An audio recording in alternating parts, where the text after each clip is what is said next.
नमस्कार। आप सभी का स्वागत है अपने YouTube channel the simplified Hindi में।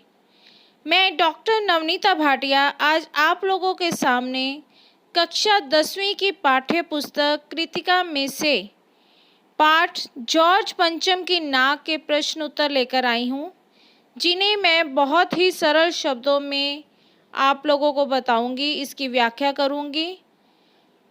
लेकिन उससे पहले मैं आपको कहना चाहूँगी कि जिन लोगों ने मेरे चैनल को सब्सक्राइब नहीं किया वो चैनल को सब्सक्राइब करें। अपने कमेंट्स मुझे पहले की भांति ही दें, वीडियो को लाइक करें और अधिक से अधिक इसको शेयर करें ताकि दूसरे लोगों तक भी ये पहुंच सके। तो आइए शुरू करते हैं प्रश्न उत्तर। मैं आप लोगों को इतना बताना आवश्यक समझूंगी कि मैंने इसमें जो प्रश्न उत्तर आवश्यक हैं उन्हीं को लिया है, जो आपके एग्ज़ाम के लिए बहुत ज़्यादा ज़रूरी हैं, उन्हीं प्रश्नों के उत्तर को लिया है। पहला प्रश्न है हमारा, सरकारी तंत्र में जॉर्ज पंचम की नाक लगाने को लेकर जो चिंता या बदहवासी दिखाई देती है वह उनकी किस मानसिकता को दर्शाती है। यानी कि जो सरकारी तंत्र है उसमें जॉर्ज पंचम की नाक लगाने के लिए एक चिंता सी दिखाई देती है, वो बदहवास से हो जाते हैं। तो इसके पीछे उनकी कौन सी मानसिकता है। उत्तर, सरकारी तंत्र में जॉर्ज पंचम की नाक लगाने को लेकर जो चिंता या बदहवासी दिखाई देती है वह सदियों की परतंत्रता की छाप है। यानी कि बहुत लंबे समय तक हमारा देश गुलाम रहा है और उसकी छाप अभी तक लोगों के दिलो दिमाग पर छाई हुई है। चाटुकारिता उनके तन मन में विद्यमान है और जहाँ चाटुकारिता का भाव होता है वहाँ अपने सम्मान का कोई महत्व नहीं होता। चाटुकारिता क्या होता है? चापलूसी। यानी कि चापलूसी जो है वो हमारे जो सरकारी तंत्र है, यानी कि जो हमारे नेता लोग हैं और जो हमारे ऊंचे ऊंचे सरकारी पदवियों पर जो लोग विराजमान हैं, उन लोगों के तन मन में चापलूसी का भाव विद्यमान है। और जहाँ पर ये भाव होता है वहाँ पर सम्मान का तो कोई महत्व हो ही नहीं सकता। सरकारी तंत्र उस जॉर्ज पंचम की नाक के लिए चिंतित है जिसने न जाने कितने ही कहर ढाए। यानी कि उस जॉर्ज पंचम की नाक के लिए इतनी चिंता दिखाई देती है जिसने ना जाने कितने ही अत्याचार भारतीयों पर किए थे। उसके अत्याचारों को याद न करके उसके सम्मान में जुट जाता है। और जिसने भारतीयों पर इतने अत्याचार किए और उन्हीं के अत्याचारों को याद ना करके हमारा सरकारी तंत्र जो है, यानी कि जो सरकारी लोग हैं, वो उसी के मान सम्मान में जुट जाते हैं। इस तरह सरकारी तंत्र अपनी अयोग्यता, अदूरदर्शिता, मूर्खता और चाटुकारिता को दर्शाता है। तो ऐसा करके जो हमारे सरकारी लोग हैं, सरकारी तंत्र जो है, वो अपनी अयोग्यता को दिखाते हैं कि हम योग्य नहीं हैं। उनके अंदर दूरदर्शिता का कोई भी भाव नहीं है, मूर्खता है उनके अंदर और चापलूसी तो उनके अंदर भरी ही हुई है। प्रश्न 2, रानी एलिजाबेथ के दर्जी की परेशानी का क्या कारण था और उसकी परेशानी को आप किस तरह तर्कसंगत ठहराएंगे। यानी कि जब रानी ने यहाँ पर आना था भारत के दौरे पर, तो उसके दर्जी को क्या परेशानी थी और जो भी उसको परेशानी थी उसे आप किस तरह से तर्कसंगत ठहराएंगे, यानी कि सही ठहराएंगे। उत्तर, दर्जी रानी एलिजाबेथ के दौरे से परिचित था। जो दर्जी था उसे रानी एलिजाबेथ के दौरे का पता था। रानी पाक, भारत और नेपाल का दौरा करेगी तो उस देश के अनुकूल वेश धारण करेगी। यानी कि वो जिस देश में जाएगी, चाहे वो पाक में जाए, चाहे वो भारत में जाए, चाहे वो नेपाल में जाए, तो वो हर देश के अनुसार ही वेशभूषा को धारण करेगी। दर्जी परेशान था कि कौन कौन से देश में कैसा ड्रेस पहनेगी। अब उसकी परेशानी का कारण क्या था कि रानी जिस देश में जाएगी वो वहाँ पर कौन सा ड्रेस पहनेगी, किस तरह का उसका पहनावा होगा। इस बात की दर्जी को कोई जानकारी नहीं थी और ना ही कोई निर्देश था। यानी कि जो दर्जी था उसे नहीं पता था कि रानी ने कैसे कपड़ों को पहनना है, उसकी क्या चॉइस है, कुछ नहीं उसे पता था। उसे कोई जानकारी नहीं थी और ना ही इसके बारे में उसे कुछ बताया गया था। अब जो अगला प्रश्न है कि उसकी परेशानी को आप किस तरह तर्कसंगत ठहराएंगे, उसका उत्तर क्या है? उसकी चिंता अवश्य ही विचारणीय थी, विचार करने योग्य उसकी चिंता थी। प्रशंसा की कामना हर व्यक्ति को होती है, यानी कि हर एक इंसान प्रशंसा चाहता है। उसका सोचना था जितना अच्छा वेश होगा उतनी ही मेरी ख्याति होगी, यानी कि जितना अच्छी वेशभूषा रानी पहनेगी उतनी ही दर्जी की भी प्रसिद्धि होगी। और इस तरह उसकी चिंता करना उचित ही था कि रानी कब क्या वस्त्र पहनेगी, कौन सी ड्रेस जो है उसे अच्छी लगेगी और उसकी वेशभूषा कैसी होगी। प्रश्न 3। और देखते ही देखते नई दिल्ली का कायापलट होने लगा। नई दिल्ली के कायापलट के लिए क्या क्या प्रयत्न किए गए होंगे? यानी कि आपकी पाठ्यपुस्तक में एक पंक्ति आई है इस पाठ में कि और देखते ही देखते नई दिल्ली की कायापलट होने लगी, यानी कि नई दिल्ली जो है वो पूरी तरह से ही अलग दिखाई देने लगी। तो उसकी कायापलट करने के लिए क्या क्या प्रयत्न किए गए, क्या क्या प्रयास किए गए? उत्तर, रानी एलिजाबेथ के स्वागत के लिए नई दिल्ली की कायापलट के निम्नलिखित प्रयत्न किए गए होंगे। नंबर 1, सरकारी भवनों की साफ सफाई तथा रंग रोगन कर उन्हें चमकाया गया होगा, यानी कि जितने भी सरकारी बिल्डिंग थी उन्हें साफ किया गया और उन्हें उनके ऊपर रंग रोगन किया गया और उन्हें पूरी तरह से नया बना दिया गया, चमका दिया गया। 2, स्थान स्थान पर कूड़े करकट के ढेर उठाने का प्रयास किया गया होगा, यानी कि जगह जगह पर जो कूड़े करकट के ढेर लगे हुए थे उन्हें उठाने का प्रयास किया गया होगा। नंबर 3, रानी की नज़र कहीं झुग्गी झोंपड़ी बस्तियों पर न पड़ जाए, यह सोचकर उनको स्थानांतरित किया गया होगा। यानी कि स्थानांतरित क्या होता है? एक जगह से बदलकर दूसरी जगह पर भेजना। तो उन्हें ये डर था कि रानी जब आएगी तो उसकी नज़र कहीं झोंपड़ियों पर ना पड़ जाए, झुग्गी बस्तियों पर ना पड़ जाए, तो यही सोचकर उन्होंने उसको स्थानांतरित कर दिया, यानी कि दूसरी जगह पर भेज दिया। 4, सड़कों को साफ सुथरा कर सजे हुए तोरण द्वार बनाए गए होंगे, जगह जगह बैनर लगाए गए होंगे, यानी कि सड़कों को साफ सुथरा किया गया होगा और जगह जगह पर बैनर लगाए गए होंगे। 5, सुरक्षा की दृष्टि से स्थान स्थान पर पुलिस की व्यवस्था की गई होगी। 6, सरकारी भवनों पर झंडे लगाए गए होंगे। 7, ब्रिटेन और भारत की मित्रता के स्लोगन लिखे गए होंगे। क्या अर्थ है इसका? कि कहीं पर सुरक्षा की कोई कमी ना रह जाए, इसलिए जगह जगह पर पुलिस की व्यवस्था की गई। जो सरकारी भवन थे उन पर झंडे लगाए गए और ब्रिटेन और भारत की मित्रता के स्लोगन भी लिखे गए।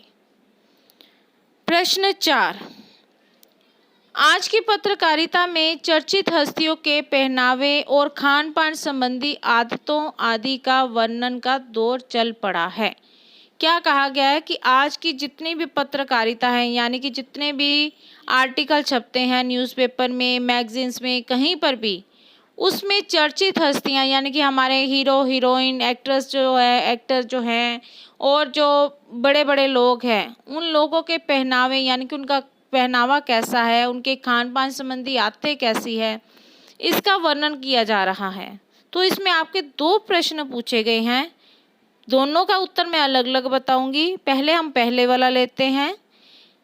इस प्रकार की पत्रकारिता के बारे में आपके क्या विचार है, यानी कि जो ये सब कुछ छपता है इसके बारे में आपके अपने विचार देने आपने, जो आपके कहीं से भी किसी भी प्रकार के हो सकते हैं।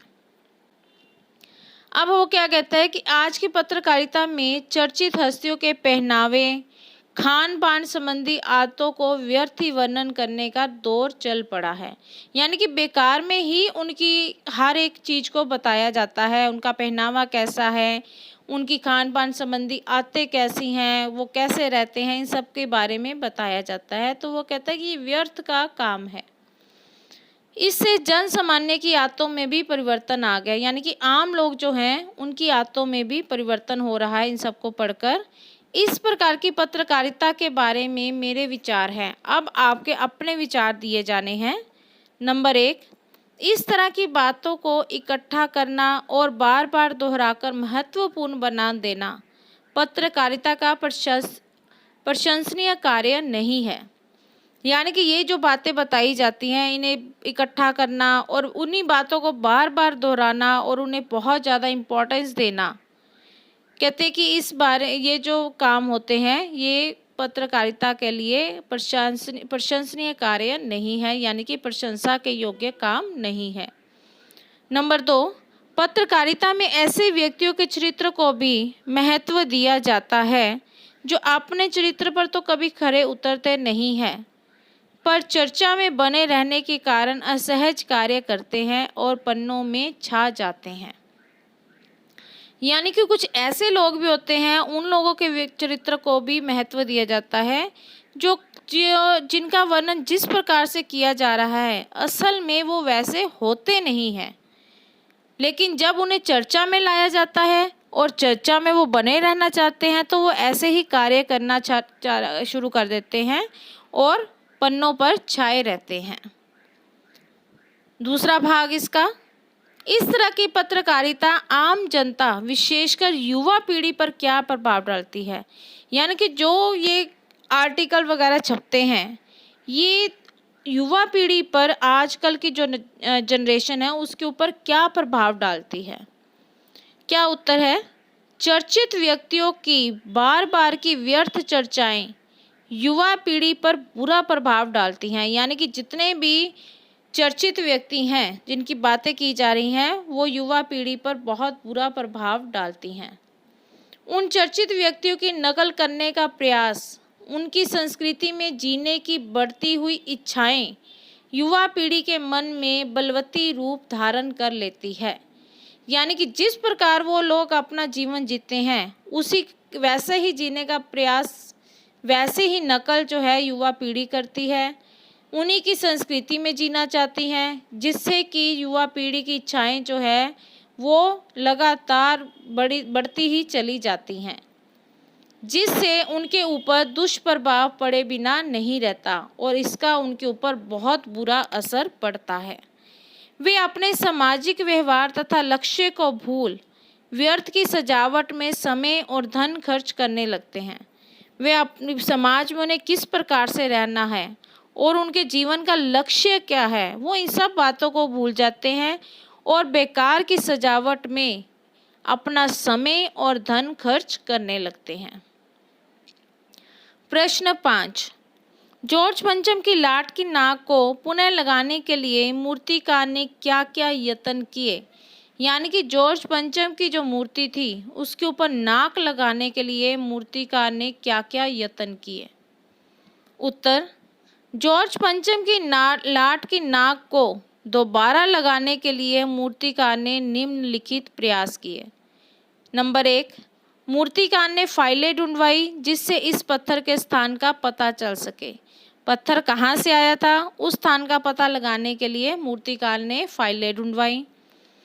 2, फाइलें ना मिलने के पर मूर्तिकार उस तरह का पत्थर ढूंढने के लिए हिंदुस्तान के हर पहाड़ पर गया। हर पहाड़ पर उसने उस पत्थर को ढूंढने की कोशिश की। 3, उसके लिए वह देश के सभी प्रमुख नेताओं की मूर्तियां ढूंढने तथा नाक नापने के लिए हर प्रांत और कोने में गया। अब मूर्ति के ऊपर जो नाक थी उस नाक को ढूंढने के लिए उसने जितने भी मुख्य नेताओं की मूर्तियां लगी हुई थी उन मूर्तियों को ढूंढा और उनके नाक को नापा और इस काम के लिए वो हर देश के हर प्रांत में और हर कोने में गया। 4, उसने बिहार में सन 42 में शहीद हुए बच्चों की मूर्तियों की नाक नापी परंतु सभी बड़ी निकली। 5, अंत में देश के किसी जिंदा व्यक्ति की जिंदा नाक लगाने का प्रयास किया और यह प्रयास सफल रहा।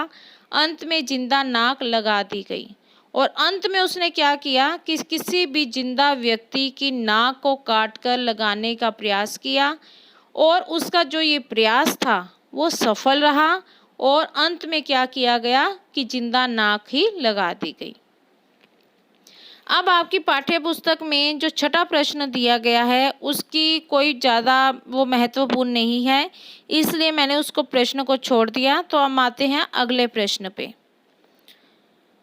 नाक मान सम्मान व प्रतिष्ठा का द्योतक है। यह बात पूरी व्यंग्य रचना में किस तरह उभर कर आई है, लिखिए। यानी कि जो नाक है वो हमेशा ही मान सम्मान और प्रतिष्ठा का चिन्ह माना जाता है, और यह बात जो है वो पूरी व्यंग्य रचना यानी कि पूरे पाठ में किस तरह से उभर कर आई है उसके बारे में आपने बताना है।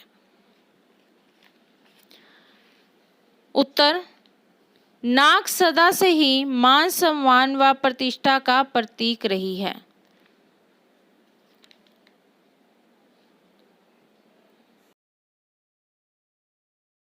प्रतिष्ठा के प्रतीक इसी नाक को इस व्यंग्य रचना का विषय बनाया गया है। यानी कि यही नाक जो है वो प्रतिष्ठा का प्रतीक है और इसलिए ही इस व्यंग्य रचना का विषय बनाया गया है।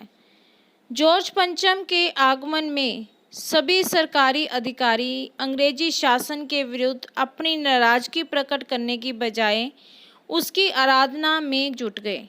यानी कि जब जो रानी एलिजाबेथ थी उसने जब भारत आना था तो सभी अधिकारी जो थे वो अंग्रेजी शासन के विरुद्ध अपनी नाराजगी प्रकट करने की बजाय उसकी आराधना में जुट गए। यानी कि उसी के आगे पीछे घूमने के लिए, उसी के सम्मान के लिए वो उसी कार्य में जुट गए, जबकि उन्हें अपनी नाराजगी उनके विरुद्ध प्रकट करनी चाहिए थी। जॉर्ज पंचम की आस्था पूरी विदेशी थी, यहाँ तक कि उसकी मूर्ति का पत्थर भी विदेशी था। अब जो जॉर्ज पंचम था उसकी आस्था जो थी वो पूरी तरह से विदेशी थी, यानी कि वो खुद ही फॉरेन का था, तो उसकी आस्था जो थी वो भी फॉरेन की ही थी, विदेशी ही थी। और जो भारतीय लोग थे वो उसी की आस्था में पूरी तरह से डूब गए। उन्होंने बजाय इसका कि उसका विरोध करते, उन्होंने उसी का सम्मान करने की सोची, और यहाँ तक कि उसकी जो मूर्ति का पत्थर था वो भी विदेशी ही था। यानी कि मूर्ति उसने जो उसके लिए बनाई गई थी उसके लिए पत्थर भी विदेश से ही मंगवाया गया था। उसका मान सम्मान भारतीय नेता या बलिदानी बच्चों से भी अधिक नहीं था। यानी कि जो जॉर्ज पंचम था उसका मान सम्मान भारतीय नेताओं, यहाँ तक कि जो भारतीय बलिदानी बच्चे थे उन बच्चों से भी बहुत कम था। फिर उसके सम्मान की बात क्यों की जा रही है? इसके बावजूद जो हमारा सरकारी अधिकारी हैं वो उसी की नाक बचाने में लगे रहे। लाखों करोड़ों रुपया उसके ऊपर बर्बाद कर दिया गया ताकि कहीं से मूर्ति का पत्थर मिल जाए और उसे मूर्ति पर लगा दिया जाए। और अंत में क्या कार्य किया गया कि किसी जीवित व्यक्ति की नाक काटकर उसे मूर्ति पर लगा दिया गया। और ये जो कार्य किया गया ये पूरी तरह से भारतीय जनता के आत्मसम्मान पर चोट है। यानी कि सिर्फ सरकारी लोगों के नहीं बल्कि जितनी भी भारतीय जनता है उसके आत्मसम्मान पर ये चोट है, और ये बहुत करारी चोट मानी जाती है। अगला प्रश्न, अखबारों ने जिंदा नाक लगाने की खबर को किस तरह से प्रस्तुत किया? यानी कि जिस दिन अखबारों में जिस दिन जिंदा नाक लगाई गई थी उस दिन अखबारों ने उस खबर को किस तरह से लोगों के सामने प्रस्तुत किया था? उत्तर, जॉर्ज पंचम की नाक सभी भारतीय नेताओं और बलिदानी बच्चों से छोटी थी, और अखबारों ने जॉर्ज पंचम की नाक की जगह जिंदा नाक लगाने की खबर को बड़ी ही कुशलता से छिपा लिया। उन्होंने इस बात को पूरी कुशलता से छिपा लिया, मतलब लोगों तक इस बात को पहुंचाया ही नहीं कि किस तरह से कौन सी नाक उस पर लगाई गई है। उन्होंने खबर को कैसे छापा? अखबार वालों ने खबर छापी कि जॉर्ज पंचम की जिंदा नाक लग गई है, यानी कि जॉर्ज पंचम की मूर्ति पर एक जिंदा नाक लगाई गई है, यानी एक ऐसी नाक जो कतई पत्थर की नहीं लगती, और वो नाक ऐसी है जो किसी भी तरह से पत्थर की नहीं लगती। और इस तरह उन्होंने जिंदा नाक लगाने की खबर को अपने शब्दों के तालमेल में अपनी चतुराई से छिपा लिया, यानी कि जिंदा नाक लगने की जो खबर थी उसे अखबार वाले ने अपने शब्दों को मरोड़ तोड़ कर इस तरह से चतुराई से पेश किया कि उन्होंने इस खबर को पूरी तरह से छिपा लिया।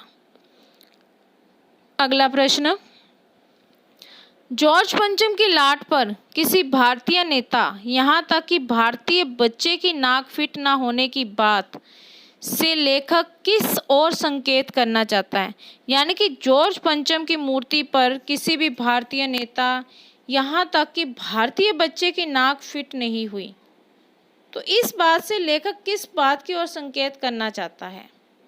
उत्तर, जॉर्ज पंचम की नाक सभी भारतीय नेताओं और बलिदानी बच्चों से छोटी थी, यही बताना लेखक का उद्देश्य था।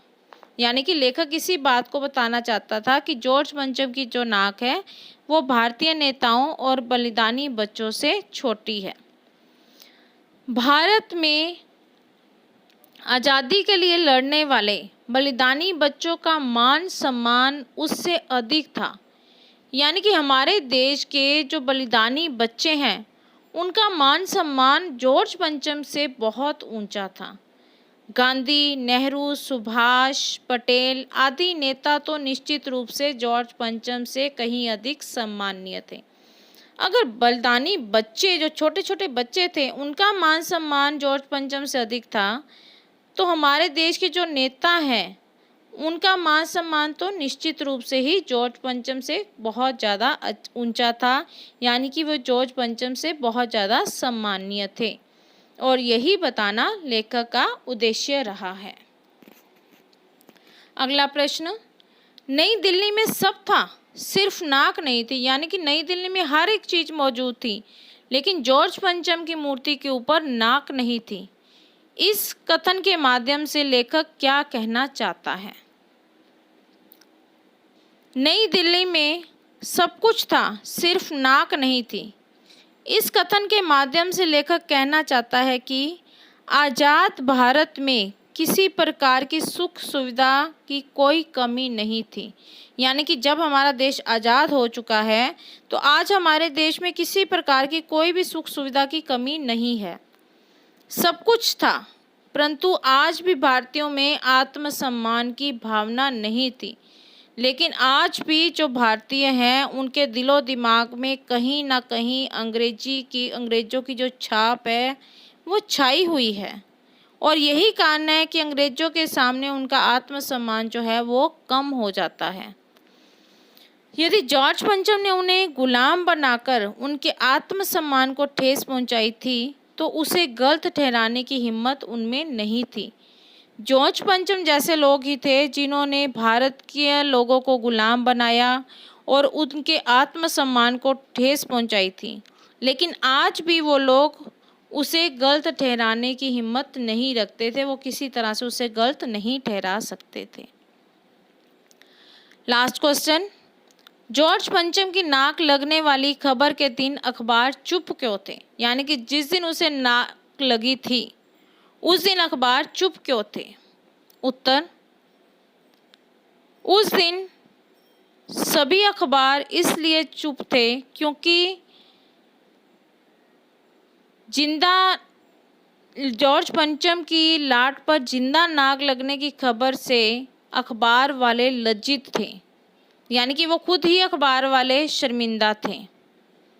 उस दिन भारत में किसी उद्घाटन की खबर नहीं छपी, यानी कि भारत में कोई उद्घाटन हुआ है ऐसी कोई खबर नहीं छपी, किसी ने फीता नहीं काटा कोई खबर नहीं छपी, कोई सार्वजनिक सभा नहीं हुई, कहीं किसी का अभिनंदन नहीं हुआ, यानी कि किसी का स्वागत नहीं किया गया, कोई मानपत्र भेंट करने की नौबत नहीं आई, यानी कि किसी को भी किसी तरह से पुरस्कृत नहीं किया गया, किसी हवाई अड्डे या स्टेशन पर कहीं पर भी कोई स्वागत समारोह नहीं हुआ, यानी कि किसी नेता का या किसी भी बड़े का कोई भी स्वागत समारोह नहीं किया गया। और ना ही उस दिन किसी अखबार में किसी भी नेता का कहीं पर भी कोई चित्र छपा था। तो क्यों चुप थे? क्योंकि उस दिन वो अखबार वाले खुद ही इस बात से शर्मिंदा थे कि जॉर्ज पंचम की लाट पर एक जिंदा नाक लगाई जा रही है। यही इसका प्रमुख कारण माना जाता है। तो ये थे हमारे कक्षा 10वीं के जॉर्ज पंचम की लाट पाठ के प्रश्न उत्तर, जिसकी व्याख्या मैंने बहुत ही सरल शब्दों में आप लोगों के सामने रखी है। आशा करती हूँ कि आप लोगों को ये प्रश्नों के उत्तर समझ में आए होंगे। अगर ऐसा है तो वीडियो को लाइक कीजिए, कमेंट्स दीजिए अपने, ज़रूरी हैं, शेयर कीजिए जितना अधिक आप कर सकते हैं, सब्सक्राइब कीजिए मेरे चैनल को और दूसरों से भी करवाइए, और बेल आइकन के बटन को दबाइए ताकि जो आने वाली वीडियोस हैं वो सबसे पहले आपके पास पहुंचे, सबसे पहले आप उनको देख पाएँ। इस पाठ की जो व्याख्या है उसका लिंक आपको डिस्क्रिप्शन बॉक्स में मिल जाएगा, ताकि जब भी आप इस पाठ को देखना चाहें तो आपको इसको देखने में कोई परेशानी ना हो। तो एक बार फिर से एक नई वीडियो लेकर एक नए विषय के साथ आप लोगों के सामने आऊँगी। तब तक के लिए धन्यवाद।